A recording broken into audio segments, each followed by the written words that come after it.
안녕하세요. 구급 공무원 사회 법과정치 문제풀이 담당하는 정영주입니다.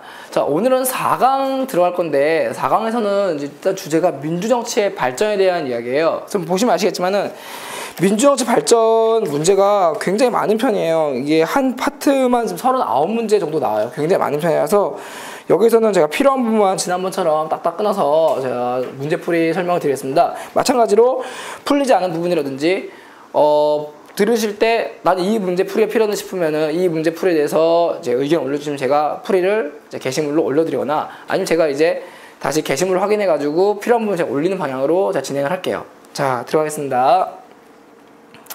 우선 민주정치 발전을 들어가는데 3번 문제부터 좀 시작을 할게요.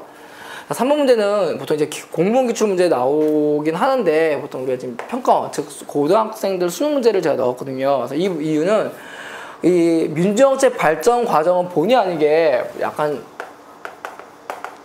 역사적인 사실을 묻는 문제를 보는 게 아니라 역사적인 사실을 통해서 내용을 파악하고자 하는 문제가 나와요. 그래서 좀 역사 안 좋아하셨던 분들이 분명 계실 거예요. 보통 이제 법과정치 뭐 사회 과목을 보통 하시면서도 사회는 하긴 하는데 역사는 마음에 안 드는 분은 분명 있을 거거든요. 고등학생들 뭐 이러고 나중에 공무원 준비하시는 분은 똑같은 상황이니까요. 그래서 보통 역사 사실을 파악하는 내용은요, 역사를 외우라는 게 아니에요. 역사를 외우는 게 아니라 그냥 역사 사실을 간단하게 뭐 제가 처음에 오리엔테이션 때도 말씀드렸지만은 뭐 사람의 이름이라든지 아니면 사건의 명칭 아니면 이에 해당하는 법, 제도만 이해하시면 돼요. 흐름까지는 그냥 이야기처럼 넘어가셔도 됩니다. 그래서 그 제도나 법이 미치는 영향만 좀 어떻게 암기를 하시면은, 좀 이해하시면은 문제 푸는데 크게 어려움은 없을 것으로 파악이 됩니다. 자, 그럼 볼게요. 문제 보세요. 다음은 영국의 선거권 확대 과정입니다. 자, 여기에 대해서 옳은 거예요. 자, 일단은 표부터 볼게요. 자, 1668년 귀족과 일부 부자에게만 선거권이 인정되어 옵니다. 그냥 별다른 얘기 없네요. 넘어가시면 돼요. 두 번째, 1832년, 한 150년 지났네요. 산업자본가에게 선거권이 인정이 되었어요. 자, 또 넘어가요. 1867년, 자, 퍼집니다. 산업자본가에서 도시 소시민 노동자에게 선거권이 인정이 되죠. 자, 여기서 조금 중요하네요. 지금 우리가 앞에서 보게 되면요, 귀족과 일부 부자하고요, 산업자본가는 기본적으로 동등하다 보시면 돼요. 왜 그러냐면은 귀족과 일부 부자라는 얘기는 시기적으로 되게 옛날이잖아요. 굉장히 옛날이기 때문에 이때는 우리가 보통 뭐 진짜 막말로 뭐 근대 사회이긴 한데 아직까지는 산업혁명 뭐 전후로 보시는 게 낫겠죠. 하지만 1832년 되면서 산업혁명 이후가 되잖아요. 그러면서 산업자본가들, 이 사람 뭐예요? 사장들이죠? 사장, 회장들. 이분들이 이제 선거권을 가지게 됩니다. 그러면은 귀족이 됐든 일부 부자가 됐든 이 사람들이 됐든 공통점은 뭐예요? 당시에 전부 지배층들을 의미하잖아요. 자, 그런데 여기서부터 중요합니다. 지배층이 아닌 도시에 있는 소시민들, 그리고 중요한 노동자에게 선거권이 인정됐어요. 그러면은 1832년부터 67년 사이에 요 시기에 뭔가 일이 생겼다는 얘기거든요. 바로 이 사건, 이 일이 바로 여러분이 가장 공부할 때 많이 보셨던 차티스트 운동이 되겠습니다. 그럼 차티스트 운동은 아까 우리가 문제 풀 때 얘기했지만은 차티스트 운동 자체가 선거권 확대 운동이거든요. 그러면은 차티스트 운동으로 알 수 있는 게 뭐냐면은 그동안 가진 자, 다시 말해서 부르주아라든지 이쪽 계통들이 가지고 있던 선거권을 이제 노동자라든지 농민 계층으로 확대시켰다고 보시면 돼요. 자, 근데 영국에서는 여기서 끝난 게 아니라 차티스트 운동은 시작이 됐지만은 차티스트 운동에서 끝난 게 아니라 이게 20세기로 들어가면서 드디어 남성, 추가로 여성이 나와요. 그러면 이 부분 뭐가 되는 거예요? 자, 여성에 대한 이야기가 처음 등장하죠? 됐죠? 자, 그런 차이가 있어요. 여기서의 남성과 여성의 연령이 다르네요. 그래서 선거권은 확대했지만은 완벽하게 똑같이 제한이 없어진 건 아니잖아요. 아직까지 약간 제한은 됐어요. 아주 약간은요. 그렇죠? 자, 그러다가 28년 되어서야 모든 21세 이상 모든 남녀에게 선거권이 인정이 된 겁니다. 그래서 우리는 이것을 보통선거가 확립이 되었다고 이야기를 할 수 있겠죠. 자, 그럼 보게 되면은 보통요, 우리가 보통선거 확립에 대해 얘기할 때 차티스트 운동을 통해서 나중에 보통선거가 된 거거든요. 근데 차티스트 운동 자체가 보통선거를 의미하는 건 아니에요. 차티스트 운동 이후에도 한 이제 60, 70년 이상 이런 과정을 거쳤다고 보시면 됩니다. 자, 그럼 보세요. 자, 첫 번째 1번. 처음에 1688년에는 선거권 평등이 실현됐다. 전혀 안 돼 있죠. 그렇죠. 평등이 안 돼 있잖아요. 이거 누구예요? 귀족과 일부 부자만 되어 있죠. 자, 2번. 1832년. 자, 두 번째네요. 선거권 확대는 차티스트 운동의 결과다. 아니죠. 차티스트 운동은 이 이후가 되겠죠. 시기가 안 맞아요. 결과가 아니죠. 그렇죠? 자, 3번. 진짜 풀이가 들어가 있습니다. 풀이가 있으니까요. 그리고 차티스트 운동은 아까 말씀드렸지만은 노동자 농민 주축이라는 점 반드시 기억하셔야 됩니다. 자, 여기 적어놨어요. 자, 3번. 1867년에 차티스트 운동 이후에 확대된 선거권에서 선출된 대표는 합법성을 갖추지 못하였다. 아니죠. 충족합니다. 왜요? 차티스트 운동 이후잖아요. 그 이후에 이게 인정받았기 때문에 여기서 뽑힌 대표는요, 당연히 합법성 인정을 받겠죠.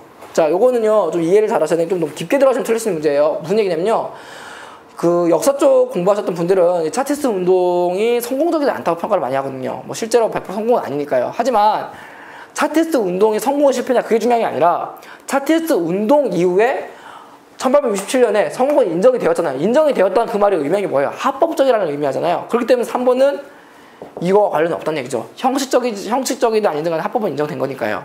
4번 보세요. 1918년 이후에도, 자, 이때죠. 제한선거에 대한 논란이 지속되다. 자, 제한선거가 뭐냐면요. 자, 제한선거. 말 그대로 선거에 제한을 두는 거예요. 보통선거 반대말 개념이잖아요. 그렇죠?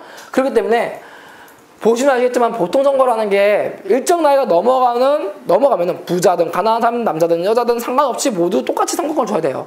그죠? 하지만 여기서 보게 되면 여성에게 나이 제한이 있죠. 30세 이상이라는. 그렇죠? 다시 말해 20대 여성들은 선거에 참여할 수가 없다는 얘기예요. 그렇기 때문에 이 4번도 이제 옳은 거죠. 논란은 지속되겠죠. 예. 왜냐면 보통선거에 대한 어떤 원칙은 어긋났으니까요. 자, 5번 보세요. 28년에 차등 선거 문제를 해결하고자 여성의 참정권을 확대하였다. 우선은 문제를 해결하고자 참정을 확대한 거는 맞아요. 근데 뭐가 문제냐? 얘가 틀렸어요. 알겠어요? 차등 선거는 뭐 때문에 나온 거냐면요. 평등 선거 관련된 거거든요. 근데 이거 좀 보셔야 됩니다. 우선요. 보통 선거라는 게 있고,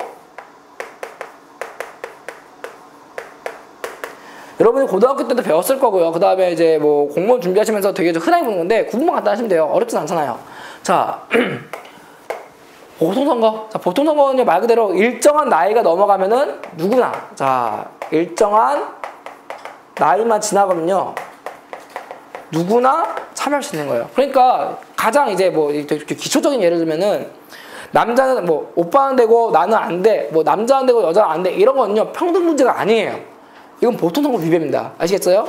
자, 그렇기 때문에 지금 뭐 대부분 다 알고 계시겠지만은 이 강좌 특성상 문제풀이를 하면서 기초 개념을 잡아가는 거잖아요. 개념을 복귀하는 문제거든요. 그렇기 때문에 이 부분은 좀 참조하시면 될 겁니다. 자, 평등. 평등이, 여기서만 평등은요 똑같잖아요. 그 얘기가 아니라 사람에 대한 얘기가 아니에요. 이 평등은 뭐냐? 바로 여러분들이 한 표 행사는 이 표에 대한 가치 문제예요. 가치 문제. 그래서 표 가치. 그래서 어느 지역은 100만 명인데 한 명 뽑는 거랑 어느 지역은 3만 명인데 한 명 뽑는 거랑 이거 뭐예요? 3만 분의 1이냐 100만 분의 1이냐처럼 표의 가치가 달라지죠. 이 경우가 평등선거 위배예요. 됐습니까? 평등선거 반대말이 차등선거가 되는 겁니다. 아시겠죠? 그래서 정답이 4번이 됩니다. 자, 다음 문제 들어가겠습니다. 자, 다음 문제. 5번과 6번이 연달아 있는 문제예요. 자, 우선 좀 지울게요. 자.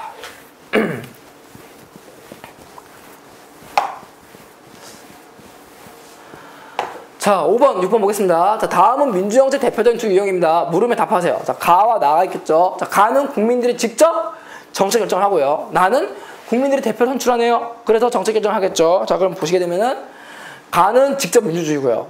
나는 간접 민주주의예요. 간단히 말씀드리면 직접 민주주의 같은 경우는 국민이 직접 참여를 하기 때문에 스스로 다스리고자 하는 자치 원리는 굉장히 충실합니다. 다만 효율성 좀 떨어지겠죠.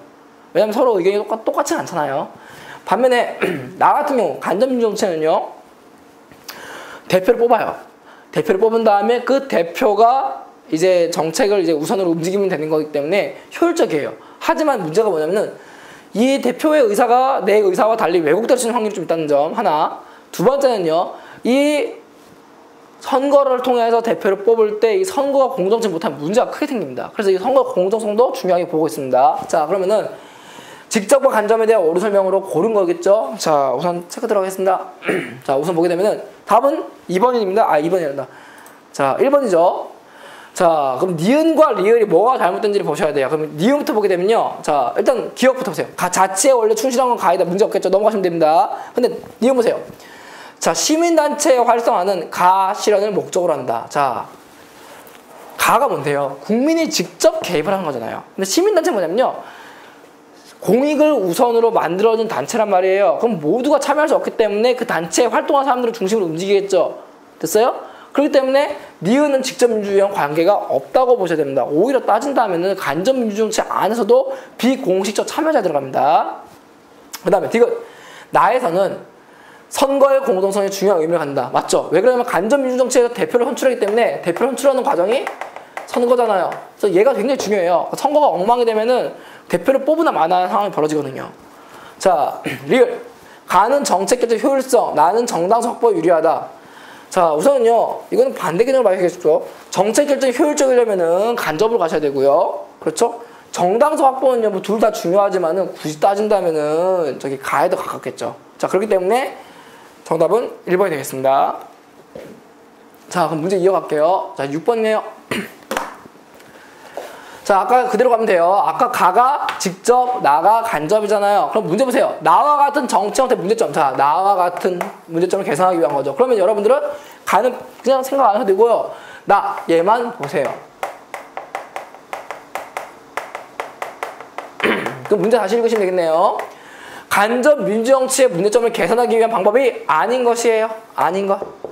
자, 우선 보겠습니다. 나머지 다 맞다는 얘기죠. 자, 우선 보게 되면요. 1번, 2번, 3번, 5번은 모두 문제가 없어요. 보면은 간접 민주정치가 문제가 있다고 판단하기 때문에 문제점 해결하는 방법인데 지방자치제 맞잖아요.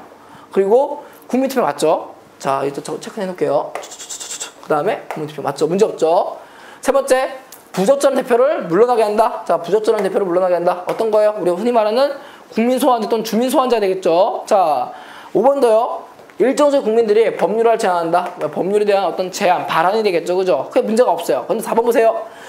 자, 비례대표제 도입은요. 우선 좀 두 가지가 잘못된 건데 우선 비례대표제 자체는 일반적으로 지역구에서 선거를 우리가 할 거 아니에요. 그럼 선거와 관련해가지고 일단은 사표가 너무 많이 나와요. 현재 우리 현행 선거 체계에서는요. 그래서 사표 방지를 막고자 하는 목적으로 비례대표제를 도입을 한 겁니다. 두 번째, 전문성을 강화한 거는 말이 안 돼요. 비례대표랑 뭐 일정 부분 좀 연결할 노력을 많이 한 구성이 있지만은 현재 우리나라 법 안에서는요. 비례대표제를 통해서 전문성을 강화하겠다는 말은 뭐 나와요. 하지만 원래는요. 전문성 강화랑 관련도 없고요. 전문성을 강화하려면은 직능대표제를 해야 돼요. 아시겠어요? 자, 그렇기 때문에 우선 정답이 보기 어려운 것이기 때문에 4번으로 보시면 됩니다. 자, 그 다음에 10번 문제 들어가겠습니다. 자, 다음 밑줄친 이것을 통하여 추구하는 것입니다. 자, 이게 중요한데 이것. 자, 이것은 선출직 공무원을 임기 중에 파면시킬 수 있는 제도입니다. 자, 그래서 이러한 제도가 시행될 경우 정기적으로 시행된 선거를 안 하더라도 정치인을 바꿀 수 있다. 자, 무슨 얘기냐면요. 여러분들이 공무원 선출할 거 아니에요. 물론 이제 일반적인 공무원 시험 치는 분들은 그냥 빼시고 그건 아니잖아요. 우리가 흔히 말하는 뭐 국회의원이라든지 뭐 시장이라든지 도지사라든지 뭐 이런 케이스겠죠. 자, 그러면은 이 사람들을요 임기 중에 파면시킬 수 있는 겁니다. 그럼 그 얘기는 뭐예요? 다시 말해서 내가 선거로 뽑은 공무원이 제대로 못할 경우에는 이제 책임을 묻겠다. 뭐 이런 얘기잖아요. 자, 그럼 이와 관련돼서 추구하고자 하는 거. 추구하고자 하는 거 뭐예요? 목적을 찾는 문제죠. 목적. 자, 목적 문제입니다. 자, 우선 첫 번째. 이를 우리가 주민소환제라고 하고 주민투표를 통해서 많이 하게 되는데 우선은요. 좀 의심되는 부분 좀 제거 좀 할게요. 자, 대의제를 통해서 민주주의 이념 실현한다. 뭐 그렇대요. 그죠? 하지만 이제 목적과 관련 없죠. 이걸 왜 하느냐 이거잖아요. 그러니까 주민소환제 이거 왜 하느냐 이거예요. 그래서 뭐 하는 거예요? 그러니까 쉽게 말하면 공무원을 잘하라 이거 아니에요. 즉 뭐예요? 책임성을 부여하기 위한 목적이겠죠? 그렇죠. 그럼 책임성 부여한다는 말은 뭘 의미한 거예요? 책임성 부여한다는 얘기는요. 공무원이 됐다고 안심하지 말고 더욱 열심히 해라 이 얘기죠. 그죠? 어디서요? 공무원에 대해서요. 자, 누구예요? 선출직 공무원에 대해서요. 자, 2번. 철저한 권력 분립으로 집중을 막는다. 뭐 말은 그렇단데 이 문제와 관련이 없겠죠. 그렇죠? 자, 3번 보세요. 직접 민주 요소를 가미하여 책임 정치 구현한다. 자, 책임 정치 구현하는 것은 목적이니까 문제가 없겠죠. 그 다음에 이 제도가 뭔데요? 주민 소환제가요. 간접 민주 정치의 문제점을 막기 위해 등장하게 된 직접 민주주의의 요소가 되겠죠. 그렇죠? 됐죠? 자, 그리고 한 팁인데요. 이 문제 푸시다가 보통 이제 소환을 하거나 이거 비슷한 게 뭐냐면은 이제 보통 그 입법부에서 행정부를 박살낼 때 쓰는 그 탄핵 소추권이 있습니다. 근데 탄핵 소추권 같은 경우는 보통 이렇게 직접 민주주의 요소를 안 들어가고요. 원래 이제 의회가 그 행정부를 공격하기 위한 목적으로 보시면 돼요. 그래서 이거는 간접 민주정치 내에 직접 민주정과는 좀 관계가 없다고 보시면 됩니다. 자, 이건 좀 조심하셔야 되고요. 그래서 보통 주민소환제 같은 경우는요, 보통 이제 그 지방자치에서 많이 쓰는 개념을 보시면 돼요. 현재 우리나라에서는 주민소환제가 좀 가능해요. 자, 그 다음에 4번. 정부 관료의 부패를 막고 정치율을 높인다. 뭐 말은 그렇다긴 한데요. 일단은 관련이 없죠. 일단은요. 자, 5번. 현명한 엘리트에 의해 하향식 의사결정이 이루어지도록 한다. 아니죠. 이거는 너무 엘리트주의잖아요. 좀 과주 정치에 가깝죠. 이거는요. 그렇기 때문에 정답은 3번이 답이 되겠죠. 자, 그 다음 12번 문제입니다. 좀 지울게요. 자.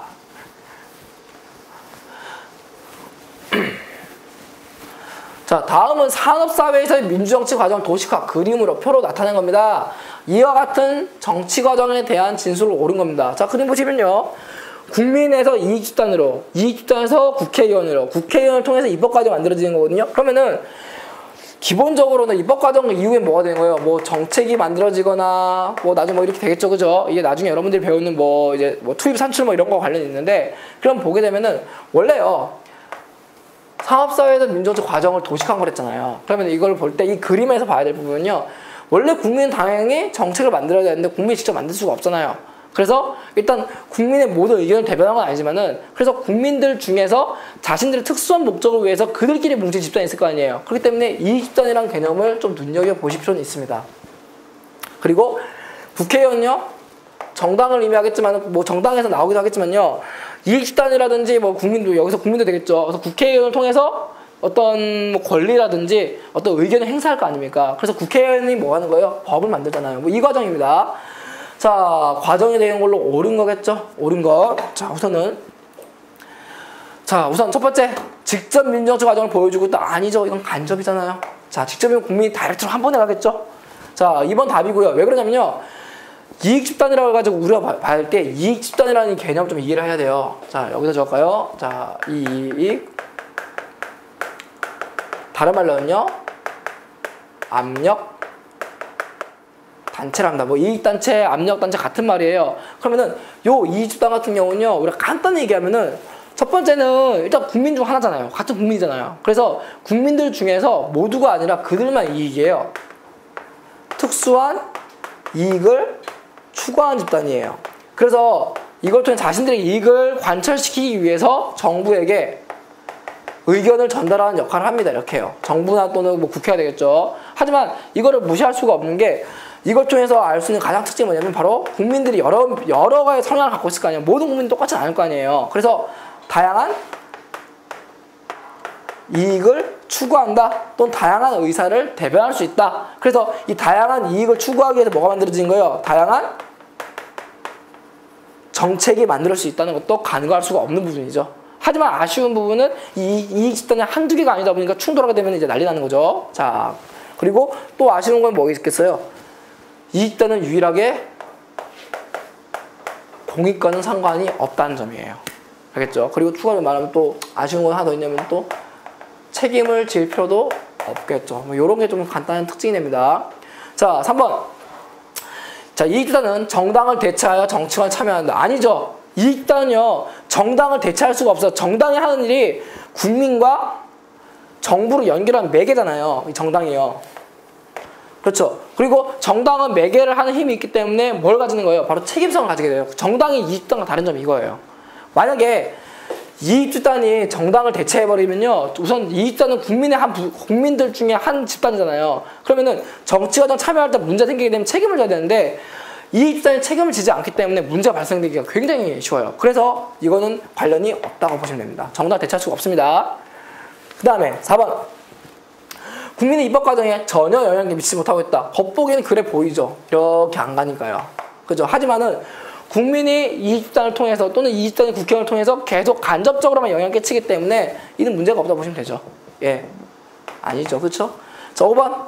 자, 20단은 국민 전체의 이익을 추구하여 자치 권리를 실현한다. 뭐 말이 안 되죠, 이 부분은요. 자, 국민 전체의 이익이 아니라 그들만의 이익을 추구한다. 이게 가장 중요한 포인트가 됩니다. 자, 그래서 정답이 2번이 되겠습니다. 자, 15번 가겠습니다. 15번. 자, 좀 지울게요.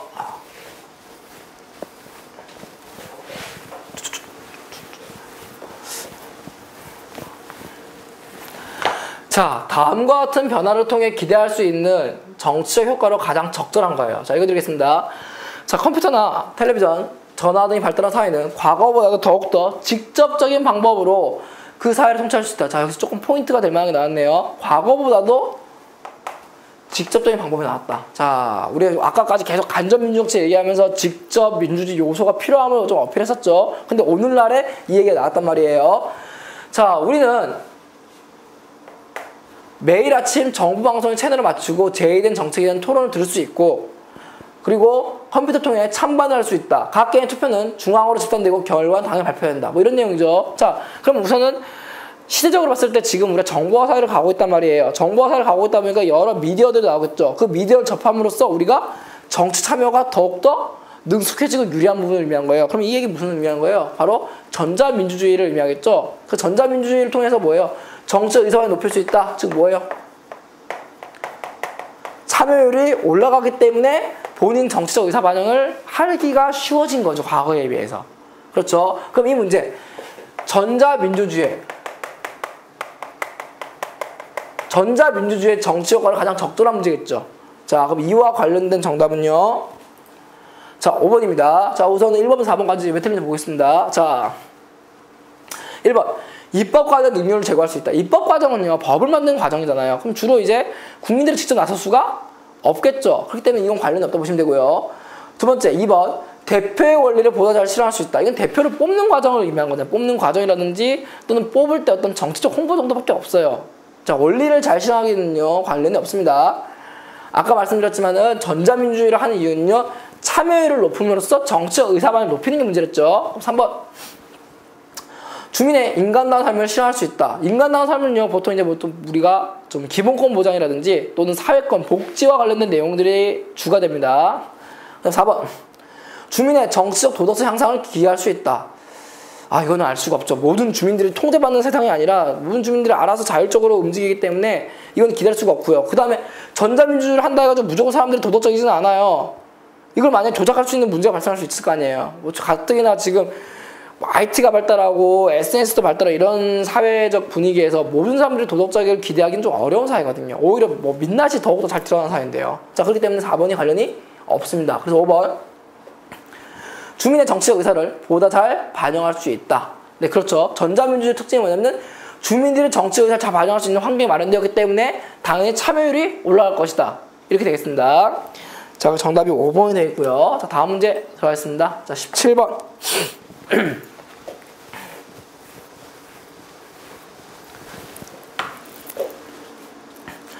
자, 들어가겠습니다. 다음 내용을 볼 때 민주주의가 발전하기 위한 전제로서 바람직한 것을, 자, 다시 문제 보세요. 민주주의 내용이 아니에요. 민주주의가 발전하기 위한 전제, 바탕이 되는 가장 기본적 주제가 무엇이냐 이거예요. 자, 보겠습니다. 박정희 대통령은요, 강압적 독재를 통해 경제 개발하느라 민주화를 이룩하지 못하였다. 2009년 문제인데, 네, 그렇죠. 이게 참, 예, 호불호가 있는 케이스긴 해요. 예. 그 다음에 독일의 바이마르 헌법이 있었으나 히틀러의 강권 통치로 인해 무용지물이 되고 말았다. 자, 지금 제가 과목이 사회 법과 정치다 보니까 이런 정치적 발언이라든지 뭐 정권과 관련해서 제가 어떻게 제 시각을 말씀드릴 수는 없습니다. 그래서 저는 중립적 시각에 최대한 말씀을 드릴 예정이고 또 그렇게 해야 되고요. 그래서 문제 보면 좀 의혹이 있는데 박정희 대통령에 대해서는 일단은 공과 과가 좀 명확해요. 일단은 뭐 경제 개발에 대해서는 확실한 공이 될 수 있겠지만은 민주화, 뭐 10월 유신과 같은 민주화적인 문제에 대해서는 약간 좀 과가 되겠죠. 아쉬운 부분이 될 수 있겠죠. 자, 표현에 대해서는 뭐 차이가 있겠지만요. 저는 봤을 때 저 정리 좀 할까요?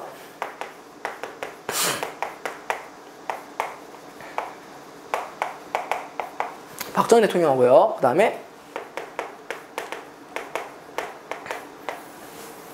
자 보세요. 우선 첫 번째 보게 되면요. 우선은 박정희 대통령과 히틀러를 공통점 묶기가 참 애매하긴 한데 이게 좀 말이 안 될 수도 있는데요. 문제와 관련있으면 상관없습니다. 민주주의에 대한 전제를 찾는 거니까요. 그러면은 박정희 대통령은 우선은 민주주의를 이룩하지 못하겠다. 왜? 경제개발을 했잖아. 뭐 이런 내용 때문에 이번 내용이 답이 될 법하긴 해요. 하지만 히틀러 관계가 없어요. 히틀러 같은 경우는 강권 통치했잖아요. 자기가 정권을 잡고 그 다음에 당시 독일에 대해서 나치 제국화 시켰잖아요. 나치즘을 통해서요. 그래서 유럽을 전체 지배하려 했기 때문에 이건 경제 성장의 어떤 요소도 있겠지만은 경제 성장이 먼저 되어야 되는 전제와 관련 없어요. 알겠죠? 그럼 2번 빼시면 되고 그다음 정치적 영향력이요. 두 사람 모두 강했죠. 근데 정치적 영향을 줄이기 위해 줄인다고 해가지고 뭐가 바뀌는 건 아니란 말이에요. 원하는 건요. 이 사람들이 독재했으니까 정치 권력을 줄여야 돼. 그 얘기가 아니에요. 이해했습니까? 무슨 말인지? 그러니까 권력을 줄이는 게 답이 아니라 그 얘기를 원하는 겁니다. 그래서 4번은 좀 함정에 좀 가까워요. 자, 국가개입 적게 해야 된다. 국가개입 적게 한 것도 관련이 아예 없겠죠. 그럼 정답이 1번인데 무슨 얘기냐? 자, 좀 지울까 여기를요? 지금 좀 써놨네요. 박정희 대통령이든 히틀러든 간에 두 사람 모두요. 법률 제도는 확실히 확립되어 있어요. 하지만 이 법률 제도가 인간의 존엄성이라든지 인권이라든지 민주주의에 기여했느냐의 문제예요. 당시 상황을 보면요.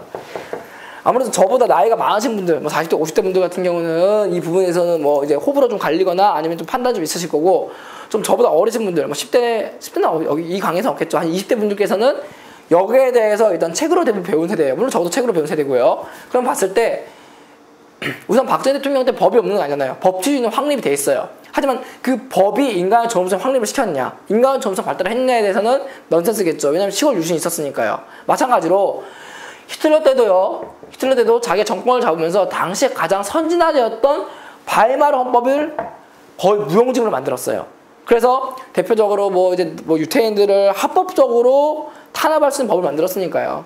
자, 그래서 이 이야기를 통해서 알 수 있는 문제 다시 보세요. 민주주의 발전하기 위한 전제, 바탕은 무엇인가 이거예요. 다시 말해서 정치제도도 필요하지만은 그에 상응하는 정치적, 문화적 역할도 필요하다. 다시 말하면 뭐예요? 이 정치 문화가 뭐냐면 없는가? 아까 얘기했던 요거예요. 실질적인 기본권 보장에 도움이 되는가? 이제 이 문제를 의미하는 거죠. 그러니까 정답이 1번이 됩니다. 됐죠? 자, 그리고 다음 문제 들어가겠습니다. 문제가 많다고 제가 말씀드렸죠. 자, 그래서 필요한 것만 계속해서 푼다고 보시면 됩니다. 자, 18번.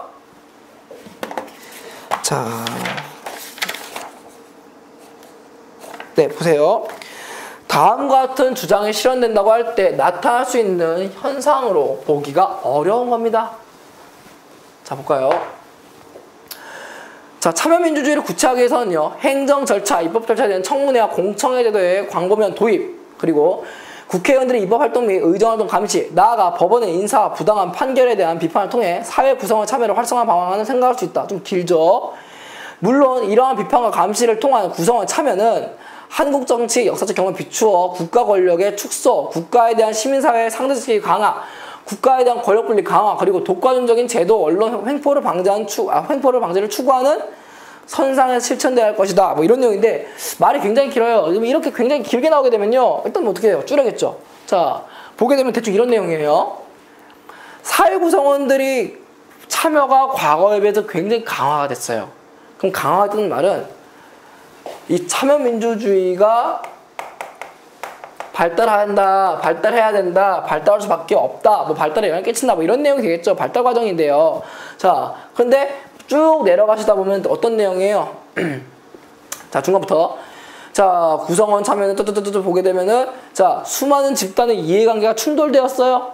충돌되었기 때문에 갈등은 증가되었다라고 결론을 맺습니다. 그래서 마지막에 보게 되면은, 자, 구성원들의 참여에 대해서 권력 분립을 강화시켜야 되고 독과점적인 언론적 횡포를 방지한 추구 현상에서 실천된다고 결론을 맺습니다. 자, 그러면 문제 보세요. 이러한 주장이 실현될 때 나타날 수 있는 현상이 어려운 거죠. 자, 어려운 거 보겠습니다. 뭐가 문제인지. 자, 일단은 여론 역할 확대 맞죠? 오늘날로 가면 갈수록 사회가 다양화되고 사람 생각이 다양화되다 보면 충돌이 많은 건 사실이에요. 그렇기 때문에 중요한 거는 특정 지도자나 특정 단체의 힘이 아니라 여론의 중요성이 커지는 겁니다. 아시겠어요? 자, 그렇기 때문에 여론의 역할은 당연히 확대되겠죠. 자, 두 번째. 이와 관련해서 시민단체 역할도 커져요. 왜요? 시민단체가 왜요? 이익단체와 다르게 시민단체가 가장 추구하는 거는 공익이죠. 자, 그러므로 공익을 추구하기 때문에 시민단체 영향력을 점차 강화가 되는 겁니다. 뭐 교육부터 해서요. 또는 사회 부조리라든지 심지어 환경 문제까지요. 됐죠? 자, 세 번째 답인데 이익단의 갈등은요. 감소할 수가 없어요. 증가했으면 증가했지. 왜 그러냐? 시간이 점점 지나면서 사회가 고도화되고 발달되면서요. 다양화라는 개념이 굉장히 잘 나오게 돼요. 그래서 1980년대에 있었던 갈등들이 1990년대 똑같이 가냐? 아니에요. 더 늘었으면 늘었지 줄진 않아요. 마찬가지예요. 90년대 갈등의 수준이 2000년대 넘어가게 되면 더욱더 많아지고 또 심화됩니다. 심지어 2000년대 갈등이라고 생각하지 않았던 것들이 2010년 넘어서 갈등으로 번졌잖아요. 대표 예를 들까요? 1980년대 우리가 보게 되면 갈등이라고 했을 때 갈등 축에도 끼지 못했던 게 뭐냐면요. 바로 외국인 문제예요. 다문화 문제를 좀 예를 들어 볼게요. 다문화 문제는요. 1980년대 같은 경우는 기껏해봤자 외국인 좀 왔다 갔다 한 정도라든지 뭐 인천이나 부산 정도의 그냥 화교가 있는 정도였어요. 그런데 이게 오늘날 같은 경우는 이제 외국인들이 대거 한국으로 들어오다 보니까 한국에 정착하는 외국인들이 몇만 명 또 몇십만 명 있을 거 아니에요. 그러다 보니까 현재 살고 있는 우리와 충돌을 빚을 수밖에 없거든요. 그렇기 때문에 과거에 여기에 대해서 뭐 주장하는 이익단체들이 과거에는 없었는데 오늘날은 증가했단 말이에요. 그렇기 때문에 감소할 수가 없거든요, 이게. 됐죠? 그 다음에 4번. 정책 결정상의 투명성과 공정성이 더욱더 증대된다. 뭐, 예, 이거는 크게 문제가 없는 내용이죠. 자, 그래서 정답은 3번이 됩니다. 자, 35번 문제 보세요.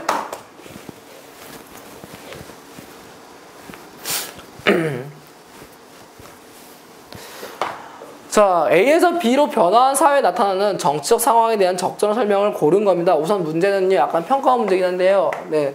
가끔 이런 문제도 좀 그림과 관련된 그래프형 문제 좀 필요할 것 같아서 한번 예, 풀어보기로 한 겁니다. 자, 우선 A에서 B로 변화한 사회예요. 간단히 말씀드리면 이런 사회겠죠. 자, 그러니까 A에서 B로 바뀐 거니까 A에 대한 것보다는 B에 대한 얘기를 찾으시면 돼요. B에 대한 얘기요. 그러면은 B에 대한 특징은요, 정보통신 기술이 발달했고요. 그 다음 직접 민주 요소가 강화가 되고요. 그 다음 대의제 역기능은요, 증가했느냐? 아니죠? 감소했죠, 오히려. 그죠? 자, 그러면은 이것을 볼 때 우리가 B로 볼 때 가장 큰 특징은 뭐냐면 바로 직접민주 요소가 강화된 오늘날 사회잖아요. 그러니까 오늘 추구되는 게 전자민주주의 사회를 의미하는 겁니다. 그래서 문제 보게 되면은 전자민주주의 사회에서 나타나는 정치적 상황에 대한 적절한 설명을 찾는 겁니다. 자, 첫 번째 기억. 자, 쭉 갑시다.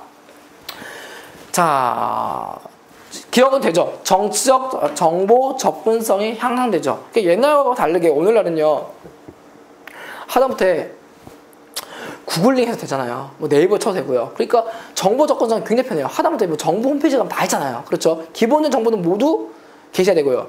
또한 이게 아니더라도 커뮤니티 사이트를 들어가게 되면은 그게 정확도 여부를 떠나서라도 일단 정보는 구할 수 있어요. 됐죠? 자, 니은 정책 의제 선정 과정이 획일화된다. 아니죠. 더욱더 다양하다. 사회가 복잡하고 다양하기 때문에 정부 정책을 정할 때라든지 또는 정책의 어떤 주제를 선정할 때는요, 다양성이 너무 많아지는 겁니다. 알겠죠? 니은은 안 됩니다. 그럼 니은은 안 되니까 쭉 빼셔야겠네요. 그 다음에 디귿. 매체가 다양해집니다. 과거에 TV나 신문 정도에 한정되던, 라디오 한정되던 매체가 지금은 SNS라든지 IT 기술을 이용한 수많은 매체가 다양하기 때문에요, 의사결정 과정이 굉장히 합리적이 되고 다양성을 띠게 됩니다.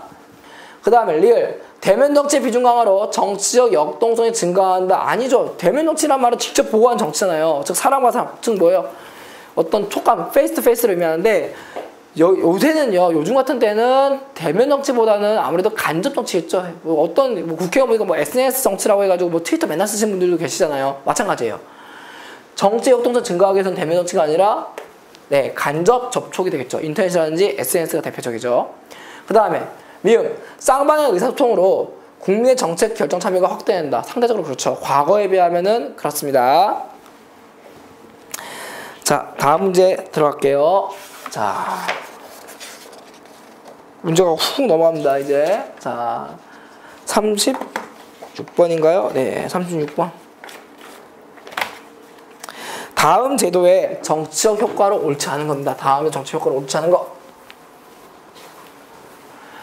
자, 최근 문제네요. 2013년 국가적 문제인데, 자, 읽어드리겠습니다. 주민들이 지방자치단체장의 처분이나 지방의회 의원의 의결 등과 관련하여 문제점이 있다고 판단할 경우 단체장이나 지방의원을 통제할 수 있는 제도이다. 자, 좀 어휘 좀 쉽게 깰게요. 보통 이거 가끔씩 질문 들을 수 있는데 요거를요 좀 부담스러워 하시는 분들이 있어요. 요거 뭐 이건 알잖아요. 그러니까 말 그대로 풀이하면 지방에 있는 의회 의원이에요. 그 동네를 대시고 그 의회를 대시면 되고요. 가끔씩 여쭤보는 분들이 계시는데 그러니까 이거는 뭐 상관없는 거예요. 어차피 처음 한다 생각하시는 분들이 이게 좀 낯설 수 있으니까요.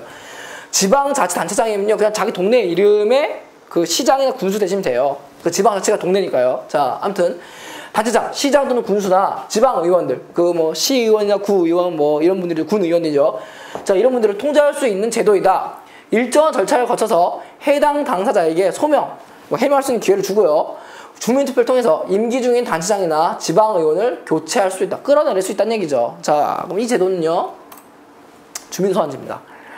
실제로 우리나라에서는 주민소환제가 일단 법적으로 문제가 없어요. 뭐 실제적으로 이제 좀 실현된 적이 좀 없어서 그렇죠. 뭐 정족수를 못 채웠다든지 아니면 찬반에서 무산됐다든지 이런 문제로 해가지고 좀 이제 효과를 본 케이스는 없는데 그래서 주민소환제라는 법제도는 지금 있어요. 우리나라는요.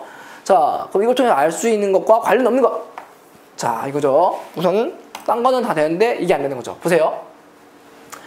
1번은 문제가 1번, 3번, 4번은 문제가 없으니까 넘어갈게요. 2번 보세요. 지방자치의 효율성과 안정성을 향상시킨다. 그리고 안정성 그렇다 있을 수 있어요. 하지만 문제는 뭐냐면요. 효율성은요, 오히려 증가할 수가 없죠. 왜냐면은 이건 주민들이 직접 참여를 해야 되는 거잖아요. 됐죠? 오히려 정당성에 대한 얘기가 나왔습니다. 효율성 문제는 아니에요. 왜냐면 효율성이라는 개념은 모두 다 함께 하는 게 아니라 정책 결정자들이 하는 거거든요. 그래서 효율성을 강조하게 되면요. 만약에 문제 풀 때요. 효율성을 강조하는 문제가 나오잖아요? 그러면은 다 그런 건 아니지만 대부분 어떤 내용이냐면요. 주민의 어떤 참여가 올라간다고 보기가 어려워요, 좀. 왜냐면 주민들이 모두 참여하게 되면 서로 생각이 다르기 때문에 충돌이 엄청 벌어지거든요. 그러다 보니까 효율성과 관계가 없어요. 오히려 주민 참여를 올리는 건 정당성과 관련이 있다 보시면 돼요. 그래서 효율성을 올린다는 말은 다시 말해서 주민들이 뽑은 대표 중심으로 몇몇 사람들에 의해서 움직인다고 보시는 게 제일 빠릅니다. 됐죠? 자, 그 다음. 자, 37번 문제입니다. 이거는 지난해 국가적 문제네요. 자, 보세요. 우리나라에서 시행하고 있는 직접민주정치입니다. 다시 우리나라예요. 직접민주정치죠. 자, 엄밀히 말하면 직접민주정치 요소겠죠. 그렇죠? 자, 우선 봐야 될 게 첫 번째는요. 이거를 볼 때는요. 다 외우지 마시고 포인트만 잡으세요. 포인트만. 첫 번째는요. 우리나라는요. 국민이라고 들어갈 수 있는 직접민주정치 요소들 있죠. 뭐 국민소환, 국민발안, 국민투표. 이 중에서 국민투표만 됩니다. 국민발안이나 아니 또는 이제 뭐 국민소환은 안 돼요. 예, 이 제도는 안 됩니다. 그리고 주민이라고 써 있는 거는 상당수가 돼요. 그럼 다시 말해서 국가적 차원에서 하는 것보다는 지방자치 차원에서 하는 게 많다고 보시면 되겠죠. 대표적인 게 주민발의라든지 보시면 돼요. 2000년 넘어오면서 주민감사 청구라든지 2004년으로 주민투표에서 소송, 소환까지 이게 발전이 된 거거든요. 자, 그래서 국민으로 되는 거는 투표만 된다. 주민으로 되는 거는 상당수가 허용이 된다. 라고 이해하시는 게 좀 빠릅니다. 됐죠? 자, 정답은 그래서, 주민발언제 되겠죠. 그죠? 자, 그 다음. 38번. 다음 정치 참여 집단에 대한 설명이다. 이에 대한 설명으로 옳은 거겠죠. 자, 정치 참여 집단이에요. 일단 옳은 거기 때문에 한 문제 잡고 나머지 틀린 것만 체크하면 되겠죠. 보세요. 자, 우선 1번. 이 집단은 의회와 정부를 매개, 연결한다. 정당 얘기죠, 정당. 국민과 정부를 연결하거나 또는 의회와 정부를 연결한 우리 단체가 이제 정당이죠. 두 번째, 시민단체는 선거에 후보자를 배출한다. 선거에 후보자를 배출하는 건 시민단체가 아니라 정당이죠. 정당 정치니까요. 그 다음에 3번, 시민단체 달리 정당은 정치, 사회 기능을 가진다. 요거 좀 함정입니다. 보통요, 정당이 가지고 있는 기능들이 있어요. 그 기능의 대표적인 게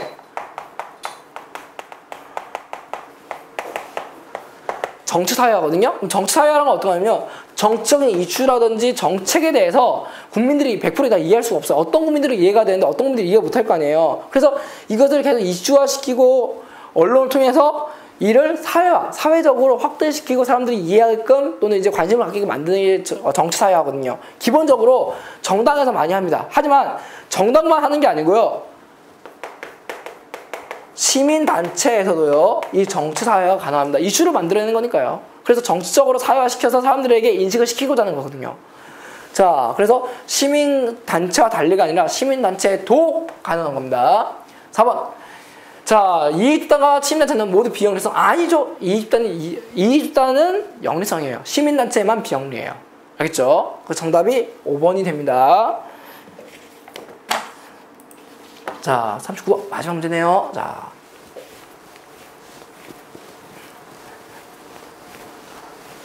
자, 다음 그림의 A에서 C는요. 정치 참여 주체입니다.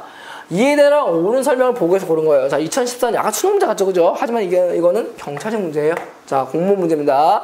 굉장히 수능을 좀 닮긴 했어요. 보면 저도 풀면서 수능인 줄 알았어요, 저도. 예, 보시면은 자, 제일 시작점 보세요. 보기에서 고른 거니까 이런 문제 풀 때는 재밌어서 스타트 그냥 따라가면 돼요. 자, 여기서부터 시작하겠습니다. 자, 자신들의 행위에 대한 정치적 책임을 지는가? 자, 아까 말씀드렸죠. 정치적 책임. 요거 딱 하나밖에 없어요. 딱 뭐예요? 정당만 책임을 진다 그랬죠. 나머지 두 개는 책임을 안 지겠죠. 남은 두 개가 뭐예요? 시민단체하고 그 이익단이죠. 그죠? 자, 다시 정리하겠습니다. 얘에 해당되는 건 뭐라고요? 정당 딱 하나밖에 없다는 점. 자, 그럼 이렇게 나오겠죠. 그러면은 시민단체 이익단하고 하면 다른 게 뭐냐? 다른 게 뭐겠어요? 시민단체는 자, 좀 적어야겠죠. 여기다 적을까요? 파란색이 보이려나? 자, 공익을 추구한다는 점. 아, 조금 안 보일 수도 있겠네요. 이걸로 적을게요. 자, 공익 추구. 반면에 이집단은 그들만의 특수한 사익을 추구한다는 점. 요 두 가지거든요. 그래서 우선 위쪽을 보게 되면요. 집단의 특수한 이익을 추구하려고 하는가? 이게 누구겠어요? 이익 단체겠죠. 그죠? 그럼 이익단체에 해당되는 게 C가 이익집단이 되는 거고 B가 시민단체가 되겠네요. 자, 그럼 여기에 해당해서 문제를 푸시면 됩니다. 우선은 정답은 바로 나오겠죠. 자, 다 빼고요. 틀린 것만 체크하면 되잖아요. 자, 기억. A는 시민단체이다. 정당이죠. 그래서 빼시면 되고. 자, 니은. B는 시민단체는 C와 달리, 이익집단과 달리 자기 집단의 배타적 이익을 추구한다. 아니죠. 배타적 이익이라는 건 뭐예요? 우리만의 이익을 의미하잖아요. 그래서 이거는 전형적인 이익 집단을 의미하죠. 자, 그렇기 때문에 정답은 5번이 됩니다. 자, 그래서 4강을 이렇게 마쳤어요. 그래서 오늘 우리가 배운 건 주로 이제 처음에는 우리가 뭐 정치적인 뭐 이익 여부를 떠나서 이제 문제를 풀다가 그 다음에 이제는 이익 집단이라든지 그 다음에 시민단체라든지 정당 이렇게 배웠습니다. 정치 과정까지요. 자, 그래서 다음 5강 때는요 우리가 배울 게 민주정치와 정치 형태를 통해서 대통령제라든지 의원 내각제를 배울 겁니다. 자, 그래서 현재 지금 계속 강수가 지금 올라가고 있고 현재까지 아직은 이제 1단원 1부의 얘기거든요. 조만간 1부가 끝난다는 얘기이기 때문에 이제 문제를 푸시면서 개념 정리도 같이 마무리 주시면 좀 더 나은 효과를 보실 거라 판단합니다. 오늘 강의 여기서 마치겠습니다. 감사합니다.